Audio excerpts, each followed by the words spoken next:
Hello, everyone, and welcome to today's webinar with Columbia Business School Executive Education. My name is Matthew Monagle. I'm the CRM Web Manager here at ExecEd.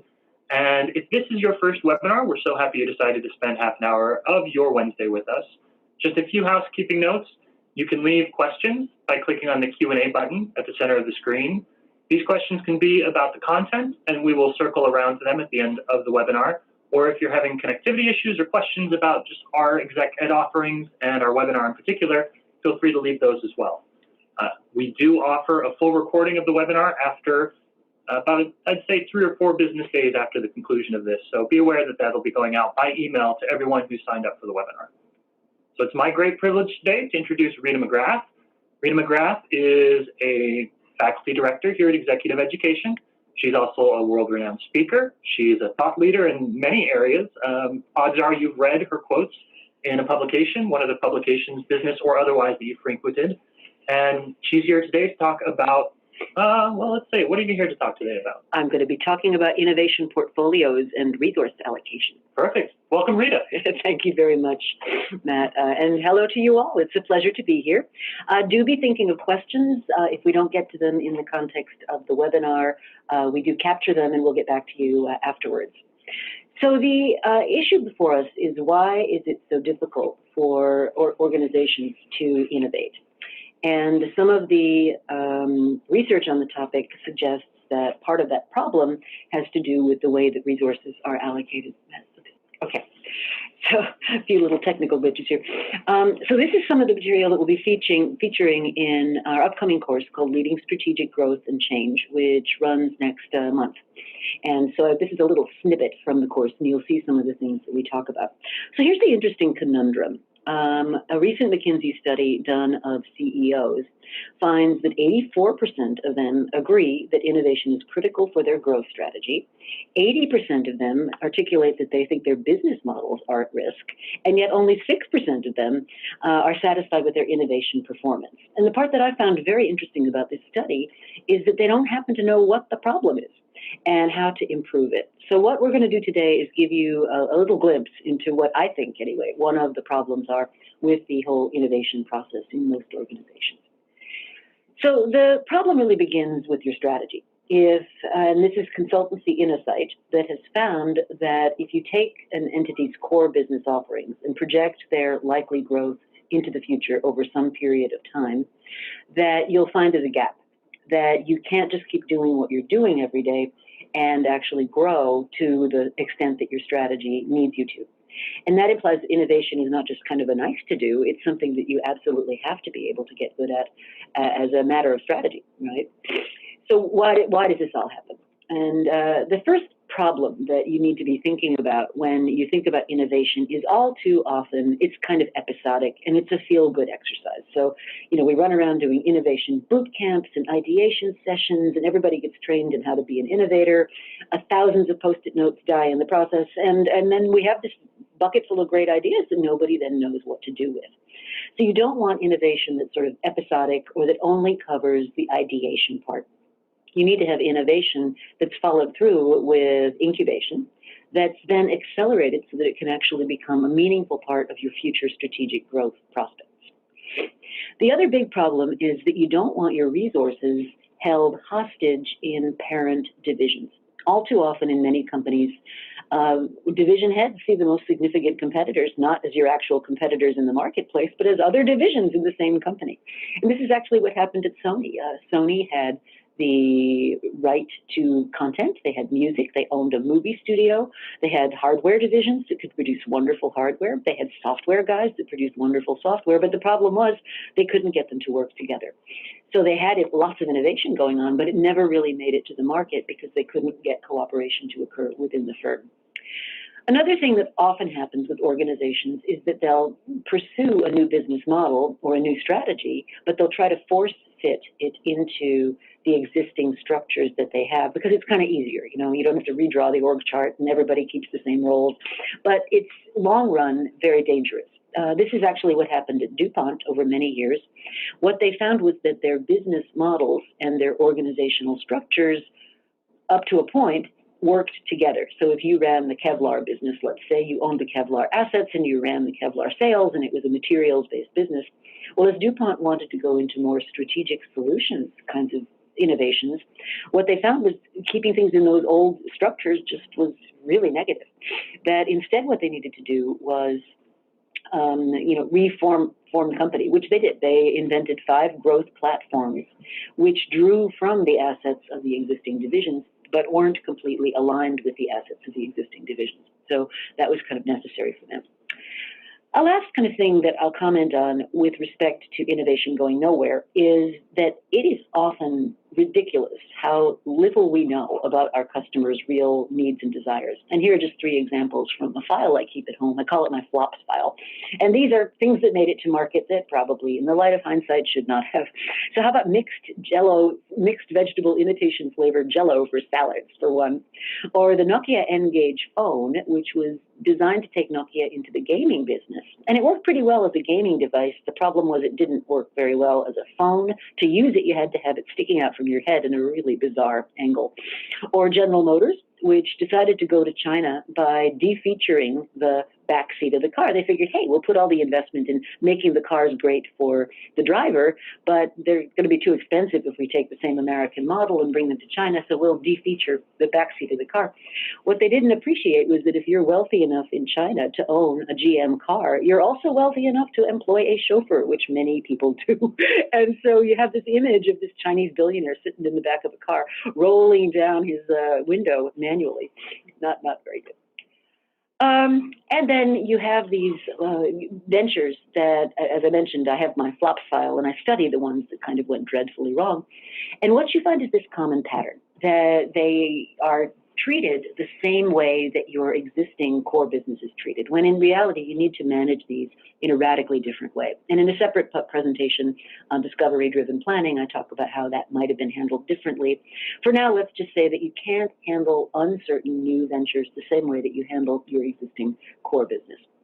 So if you reflect on what causes organizations to struggle so much, and go back to my 6% of CEOs who are satisfied with their innovation process, and everybody else is sitting there going, I don't know what's going on. Why is it so much of a problem? And this is a typical list that I get back when I ask people why there are such issues. So too many silos. We're afraid of cannibalizing our successful business. We have no way of measuring progress. What I would draw to your attention is these factors are all there, typically for a good reason, typically because they support some innovation in the existing business. And the bottom line on these is that they are internally created.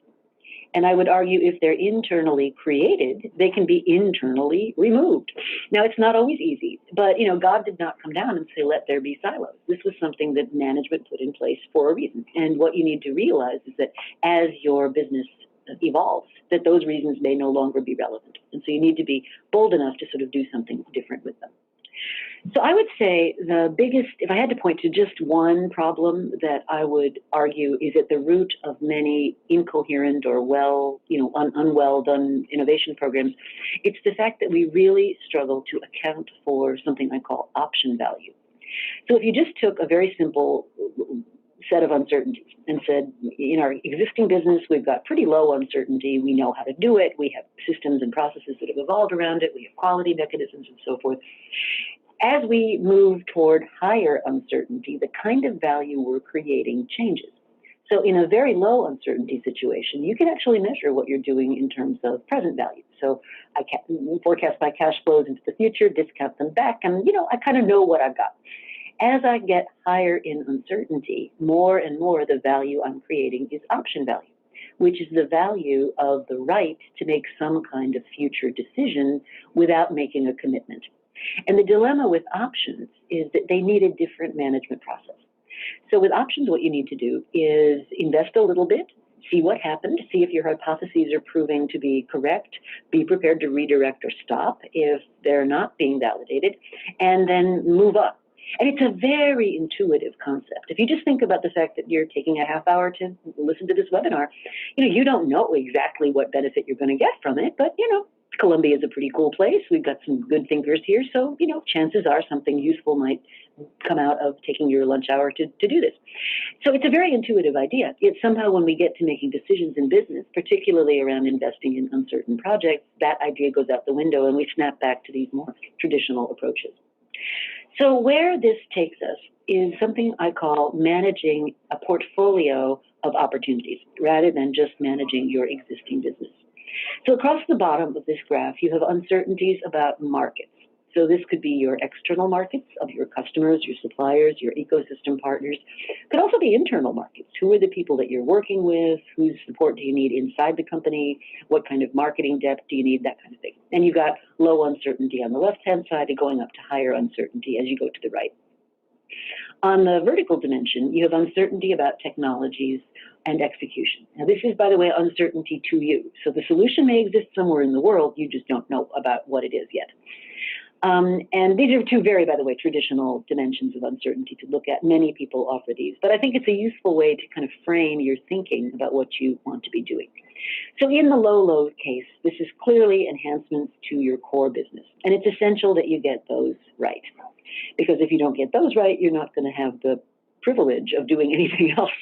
And these can be very innovative. So moving your business to the core, investing in completely new platforms, overtooling your IT department. They're all very novel, but they're not completely uncertain to you on either dimension. Moving out a level of uncertainty, you have what I call platform launches. And these are prospects for being the next generation core. So these are things you're going to scale up. You're going to be including as part of the core business. These are probably your rapid growth parts of your business. Now, in core enhancements and platform launches, we don't want to see a lot of failure. We don't want to see things going on unplanned. We want the discipline of the financial planning mechanisms and all that stuff. Once you get beyond high uncertainty on either dimension, now I'm going to argue you're in the world of options. And that's a different place than being in your core business. And there are three kinds of options that I think are worth considering. The first is this case where you've got a certainty that there's some kind of demand. What you don't know is which combinations of technologies and capabilities are actually going to be relevant when this thing comes to market. So let me give an example from DuPont. They have a huge division that sells materials into the semiconductor business. And a lot of smart money is saying, you know, eventually we're going to get to the end of silicon. And the performance improvement of silicon is going to reach the end of its technological trajectory, and we're going to be looking for something else. And of course, if you're selling into silicon businesses, that's a big deal. So what DuPont has going on right now is 3 projects, each of which are mutually incompatible, and probably only one of which is going to emerge to address the what comes after silicon question. They're not compatible projects. Now, you would never do that kind of investing in a platform or a core, because those are places where you need to make a real commitment. But when uncertainty on technology is so high, you may need to take a stake in the ground just to keep your options open. So that's the nature of a positioning option.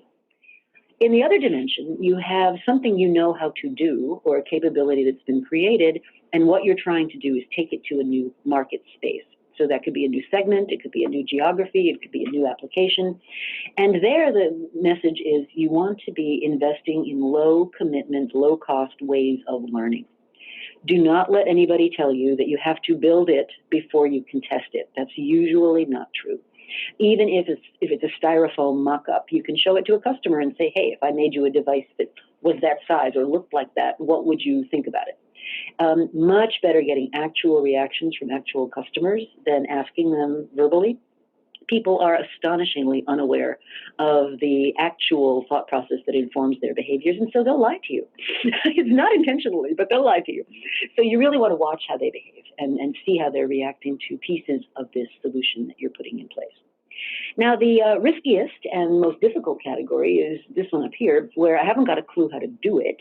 I don't really know if anybody's going to want it, but I think there's a huge opportunity that might help us down the road. And there are a lot of technologies that are in that state right now. So the whole Internet of Things, the emergence of sensors, 3D printing, the ability to understand things using voice interfaces. Down the road, we think these are going to be really huge businesses. But what do we do with them in the meantime? So an example of this that I think is almost really kind of heartwarming is in the case of 3D printing, which everybody says is going to be a huge deal down the road. But today, it's still very slow. It's very clunky. There's not a lot you can do with it. But there's one small market where this technology solves a really pressing problem, and that is that there are, all over the world, there are children who either are born without or by virtue of accident have to lose fingers. So they're missing fingers on their hands. And as a child, that's pretty sad. You can't play sports, you can't ride a bike. There are things that normal childhood things you'd like to be able to do that you really can't. So what this group of entrepreneurs worked out is that if they can use 3D printing to create artificial fingers, it can be done very, very inexpensively. And that really matters because the conventional prosthetic technology that was used to make artificial limbs in adults, for example, don't work for kids because they grow and they're very expensive to create. So, no sooner do you have one made than the child grows and it becomes useless. Whereas with 3D printing, you can just print new ones when the old ones are used up. And what's even better about this solution is these hands do not have to look like people hands. This is an actual photo from the New York Times of a boy who was born without most of his fingers on his left hand. And he can come in and he has Superman hands. He can have Wolverine hands. He can have giant hands he designs himself. And now all the other kids at school who were making fun of him before are all asking each other, why can't I have cool Wolverine hands, right? So that's the basic framework. And the way that I recommend you get started is you start by just identifying what you've got. And in most cases, when I go through this process with a company, we'll find kind of classic misalignment between various strategies that you might want to pursue and the opportunities that are actually being worked on. So this is a case where R&D is very happy, giggling to themselves as they cook stuff up in test tubes.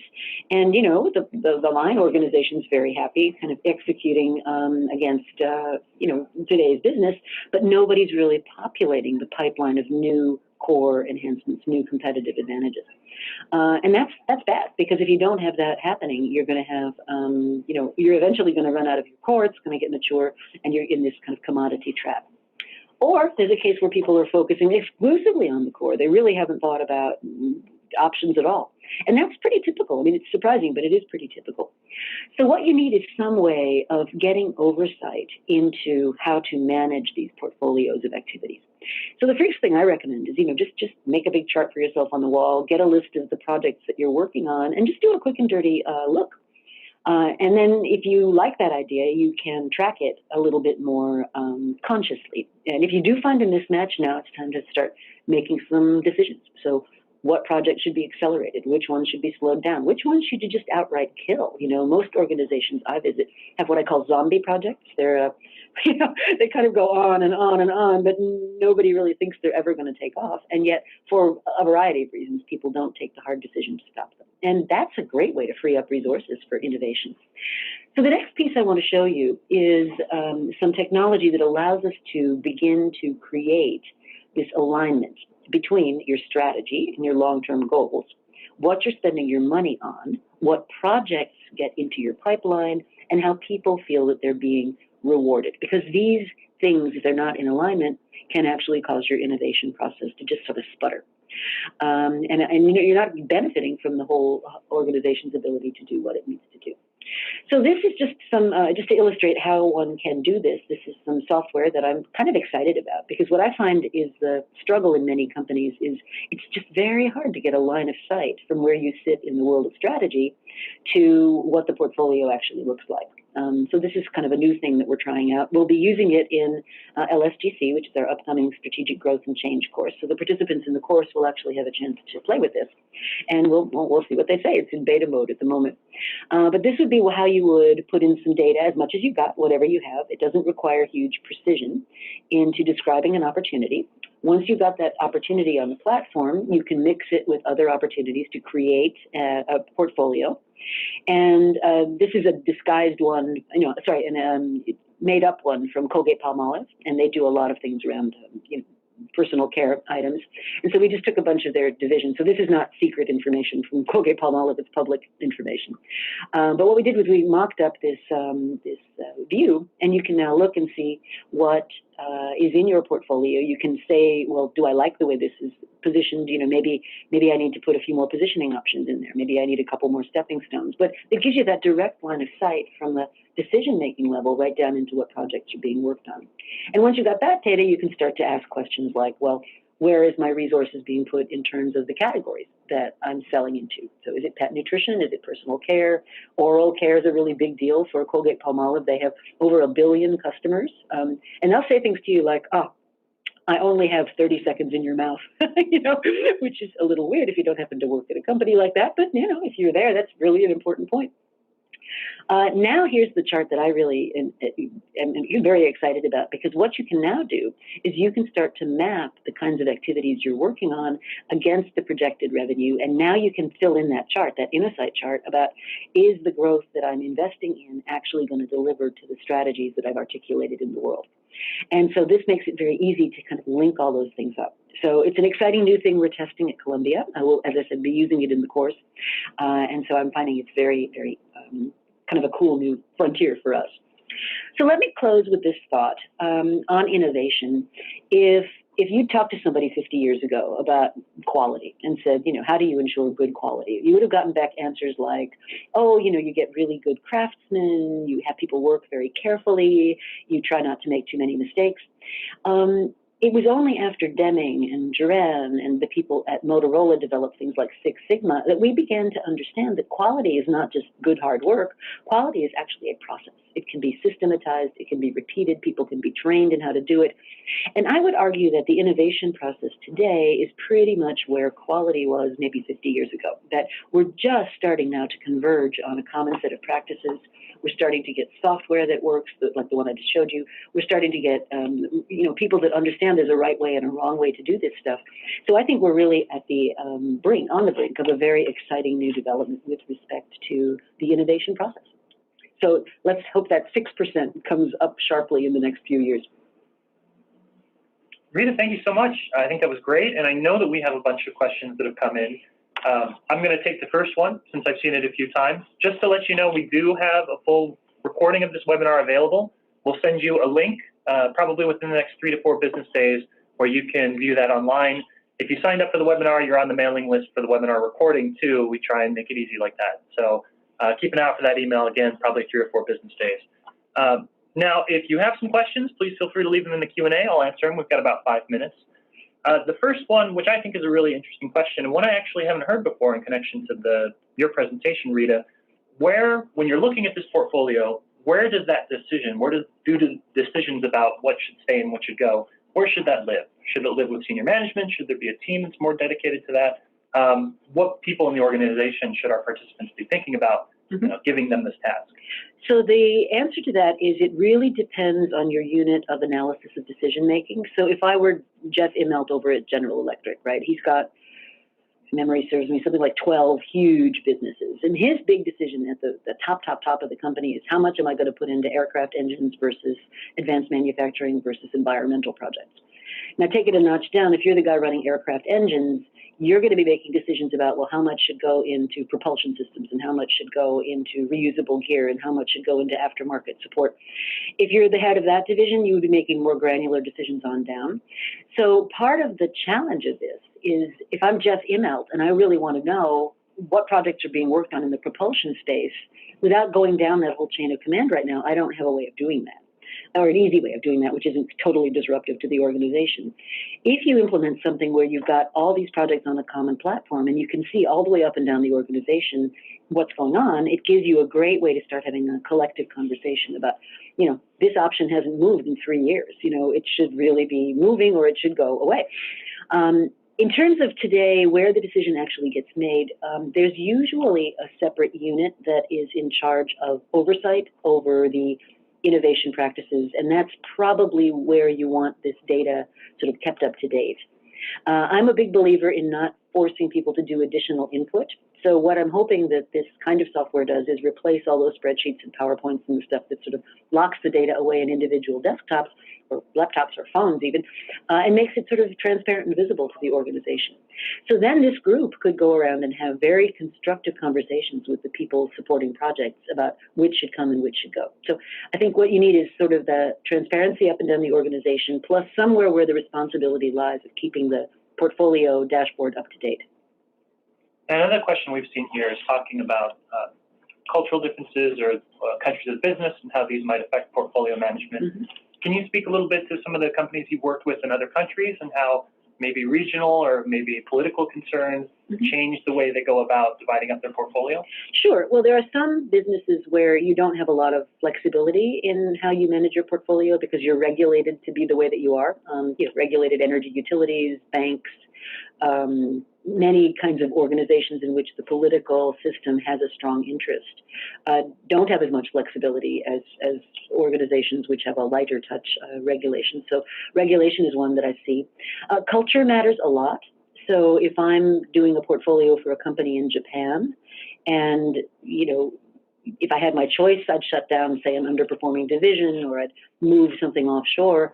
For a lot of corporate, social, and cultural reasons, that's just not as available to you as a strategic choice as it might be to a firm with a much more laissez-faire view of how employment practices work. So there will be a cultural/national overlay on your freedom of action here. In terms of the basic theory, though, I have not seen that behave differently in different cultural contexts. It's still, options are still things you want to manage for learning. The core business is still something you want to manage for efficiency and high connectivity with your customers. Those things don't really change. So another participant wants to know specifically about tech companies, tech startups, since they're so focused on one area of the portfolio. How do they kind of bring it back home and focus in on what they want their core competencies to be before they're also doing this innovation and really out there stuff? Well, the thing about a tech startup, before it's really reached a mature state, is you need to remember what my friend Steve Blank tells us, which is he's an adjunct here at Columbia too, very famous entrepreneur. And what he says is a startup is a business model in search of a sustainable business model. A startup is looking for a sustainable business model. So what you'll see in tech startups is a lot of movement in terms of strategy, right? So they may start off down a path of doing one thing and end up doing something completely different. So I think you need to make a distinction between the discovery pattern of trying to figure out what your core business really should be versus the pattern of now I've got something, I want to grow it or extend it into a new space. So they're qualitatively different things. As in determining what your core business should be, well, feedback from customers is a really good way of determining whether you've hit something that really has value and relevance in the market. Now, a few people have asked, not to transition you to a new career, but a few people have asked about the software. I think that you might have missed your calling. I think software development might be what people want you to do. But this portfolio management software that is in the beta that you're going to be looking at, long term, if it's successful, is there a place where people will be able to access that? Do you have some plans for making that publicly available to people that want to use it? We do, but we're gonna be very careful about it because this is pretty important information, and we want to make sure we handle it with appropriate respect and all that. But yes, so the vision for it is that eventually it will become part of the suite of things you might use to manage your innovation process. Because right now, it's as I said, it's all done on spreadsheets and notes and things in people's heads, and it's really hard to get visibility up and down the organization for it. So we're beta testing it now. We're using it primarily for courses and workshops. And then we're hoping within a sort of 6 to 9 month time period to be able to test it in a small way with real companies. And then after that, we'll see where it takes us. All right, Rita, I think that's all we have time for today. Thank you so much for all the questions you answered, for all the time you took with the presentation. I know a few people are going to follow up, seem interested in following up on the Leading Strategic Growth and Change program. But are there any other opportunities or places you'll be speaking in the next few months where participants might be able to connect with you or hear you speak? Oh, well, if you go to my website, which is very creatively named ritamcgrath.com, there's a calendar there, and all the public events, pretty much everything I do is listed there if you're curious about what city I'll be in or when I'm talking. So that's a good resource for you. All right. Well, Rita, thank you so much. And to everyone else who attended, again, we'll have this available for you in about 3 to 4 business days. We'll send you an email with the full recording, so don't worry about that. Thank you again, and have a wonderful week. Thanks.